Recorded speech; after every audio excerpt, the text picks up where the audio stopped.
Once, there was an elderly shepherd tramping through the meadows on his way to his favorite reading spot.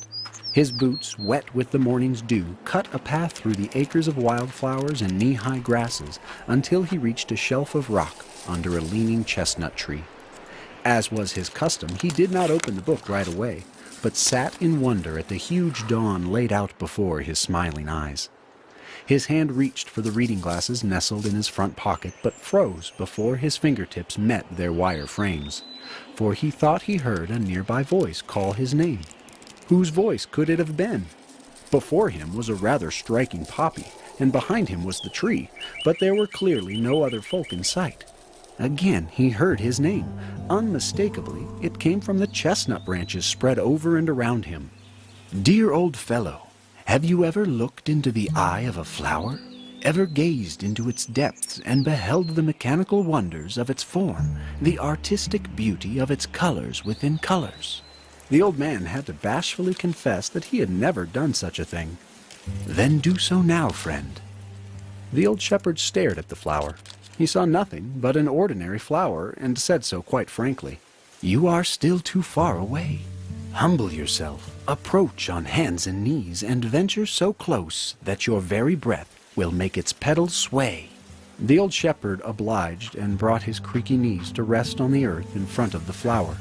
His calloused hands pressed into the rich soil, and his wrinkled face felt the tickle of its petals. He pulled his battered reading glasses from his pocket and held one lens between his eye and the heart of the poppy. For a moment he had to struggle to breathe. There before him was a marvelous landscape between the flower's petals, one of intricate design and staggering poetry. Shapes within shapes flowed together in a motionless dance of light, color, and form.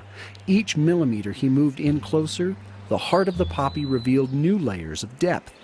His heart was smote with a crushing wave of emotion that struck the air from his lungs and brought a sparkle of sweat to his wrinkled brow.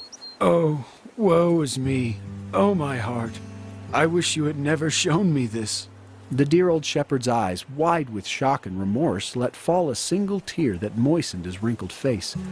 He wrung his hands, not able to bring himself to look at the poppy. "I am truly a wretched creature. For though I thought my life had been well lived, I now see what wickedness I have wrought. How many flowers have I trampled with these clumsy boots?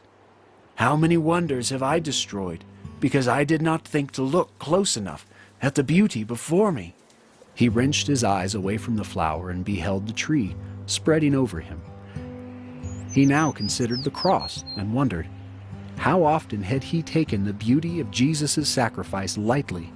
How often had he trampled on the idea of God's love because he didn't take time to look more closely and marvel at its magnificence?